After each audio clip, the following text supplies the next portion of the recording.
Soldiers have been deployed across schools in Eswatini where students have been protesting.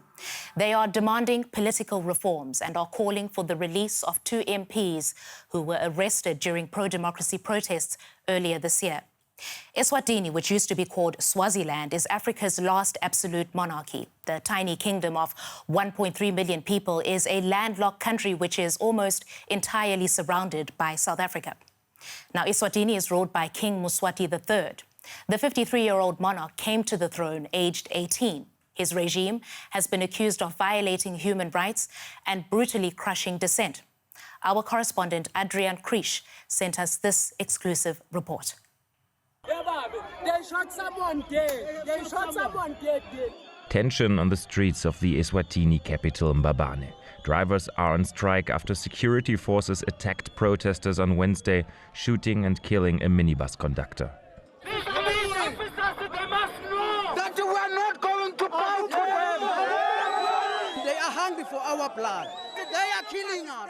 They'll rather kill us while we are fighting than being killed while we are waiting. Let them kill us. Let them kill us. Here, the officers are holding back, but the past few weeks and months have seen brutal attacks on protesters. In July, more than 20 demonstrators were killed.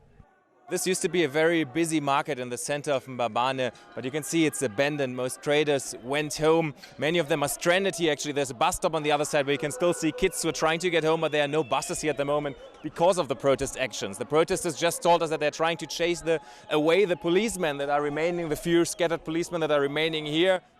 We travel further into the country, past businesses closed and barricaded. There are still sporadic protests and street closures. We came across one of the cars that's carrying special forces of the police. They're going around clear protest areas. They just stopped over there where protesters tried to block the road. So protesters seem to be scattered all around the place here, and there was obviously some vandalizing happening. We can see some destroyed shops, and here behind me you can see undercover policemen not wearing their uniforms but heavily armed, and they're trying to make some arrest. We saw some people who were arrested and put on the back of pickup trucks and taken away.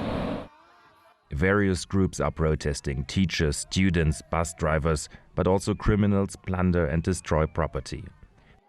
They all have different interests, but we keep on hearing one common theme. We want democracy.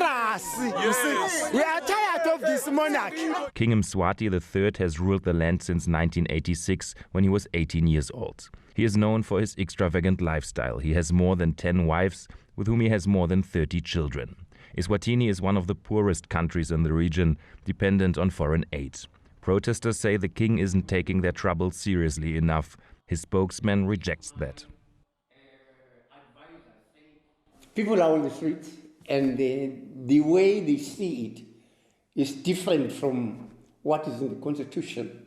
They have to understand that it can't be done just like that. It would be very difficult for this country to replace its constitution with mob opinion. Meanwhile, the army has been called out. Some demonstrators want to make the land ungovernable to put pressure on the king to introduce reforms. There's no serious dialogue between the protesters and the monarch. An end to the unrest is nowhere in sight.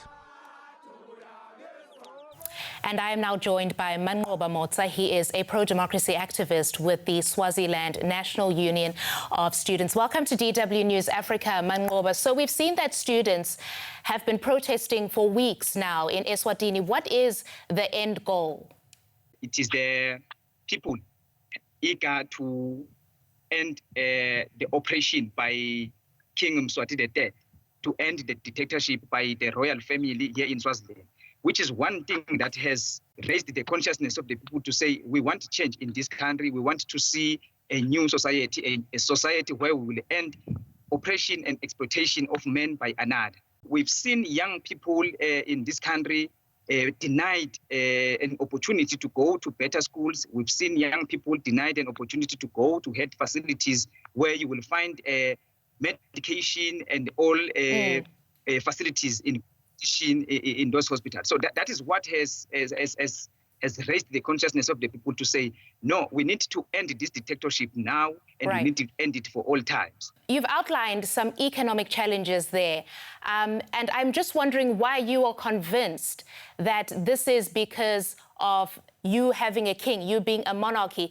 Why are you convinced that becoming a democracy will immediately result in economic liberation, as you say young people in Eswatini want?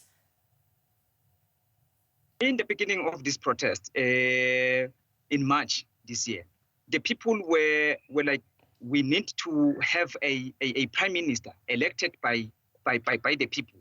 That was the notion that was moving around the people until 29 June, where we saw Mswati security forces killing people in the streets who were protesting to say we want change. They delivered petitions in all the constituencies because we have a system of Tingundla where people go into the Tingundlas to their Tingundla centers after 5 years to elect a a member of parliament.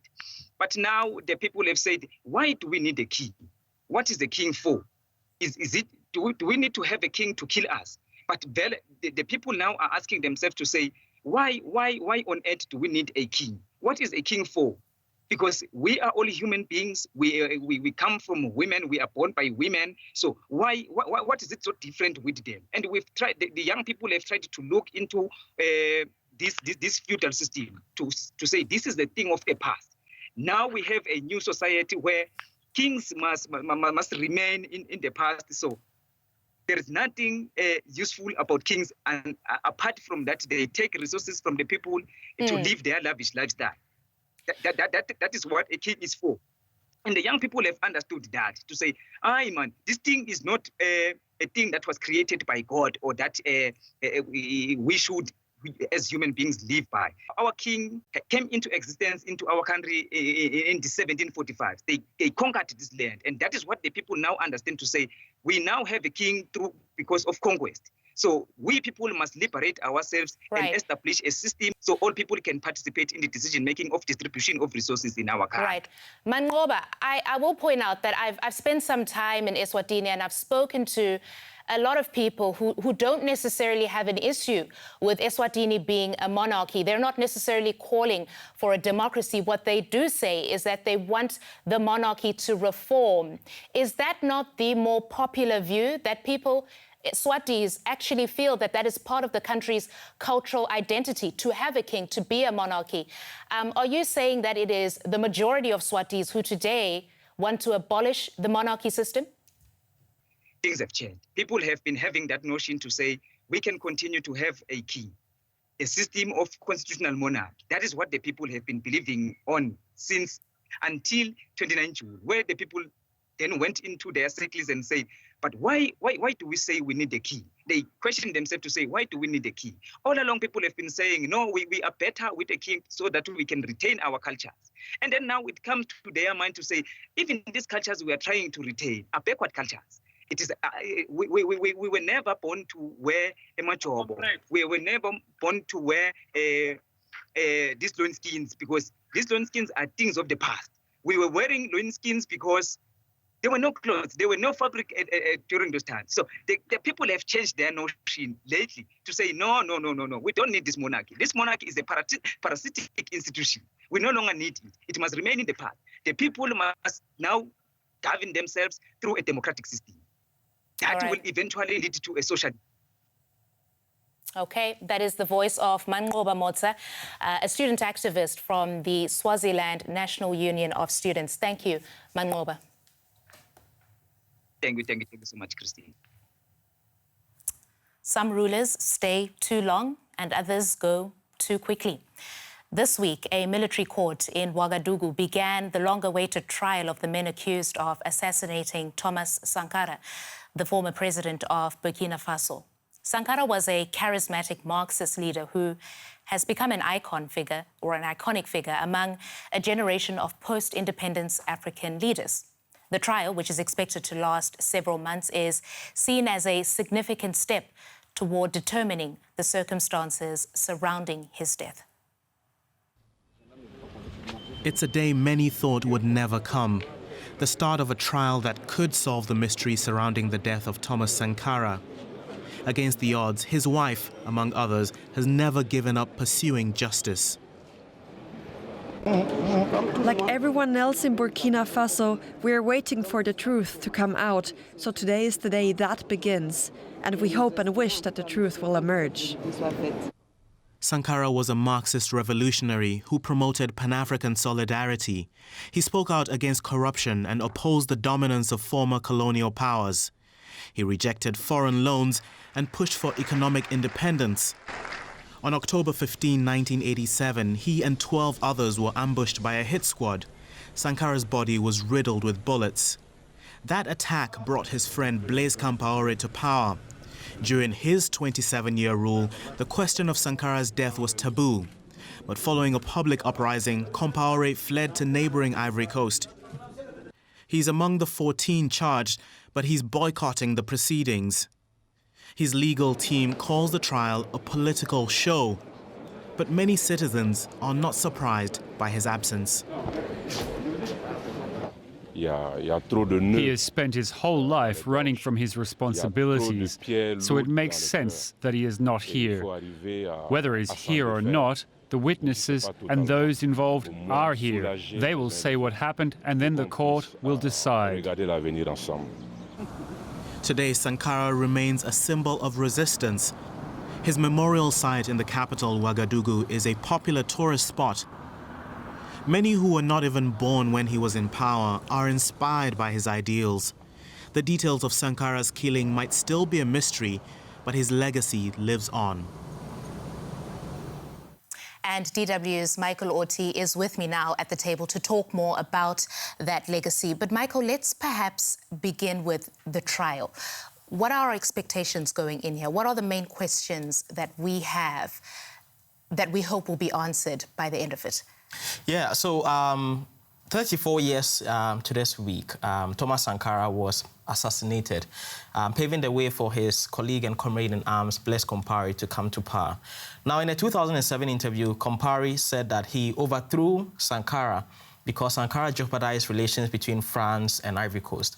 But what was not clear in that interview is who killed Sankara, and that's what this trial will seek to answer. And also, this has been a trauma on the collective consciousness of the Burkinabe people for the last 34 years.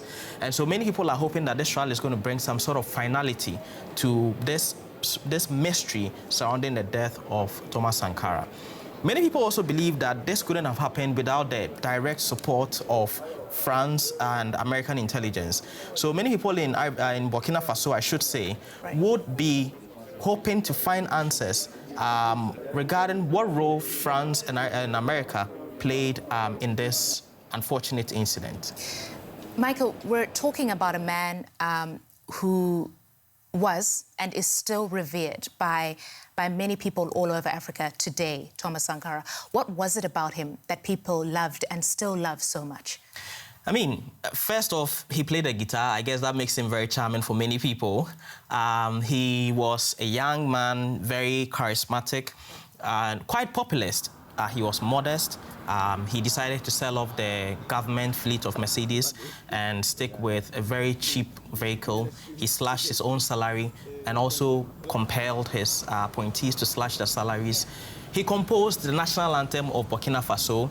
He changed the name of the country to Burkina Faso. So everywhere you looked, there was a bit of Sankara affecting the lives of people, and people loved him for it. He improved agriculture. He planted trees to address desertification. So there were so many things that he did. He banned FGM, he banned polygamy, he banned early marriage. So all of these things were policies that endeared him to many of the people in Burkina Faso. And beyond that, he also represented the kind of leadership that we are missing at the moment in Africa. He was a leader who was down to earth, who was selfless, who put his people first. During his short time, many people had access to education, something that they didn't have previously. And so these are the things that made him important then and still make him popular today. Well, just stand by, Michael, because for many people, as you are just saying, the slain left-wing leader is an inspirational figure. And so DW News Africa asked some people on the streets of Accra, what does he mean to them? Take a listen. He stands for selflessness. Somebody, of course, who came to power through the barrel of the gun but decided to slash his own salary and then urge citizens to follow suit. That's selfless leadership. And that's what Africa lacks now. I mean, if you look at his life, and you can see that he meant well for the people of Burkina Faso. I mean, you look at even the vehicle he used. He wasn't very, opulent in his lifestyle, and he was very down to earth. He cared about people. He was much more about the well-being and then the livelihood of the betterment of the people of Burkina Faso. He represents a sort of revolutionary verve that gave birth to a certain level of hope for the people of Africa. That, as Kwame Nkrumah said, indeed the black man was capable of managing his own affairs.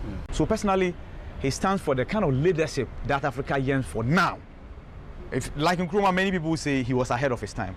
Yes, of course, Thomas Sankara was equally ahead of his time because of what he stood for, the vision, the selflessness that we are not seeing in our contemporary leadership. So we've heard the praise, Michael, but what do Thomas Sankara's critics say about him?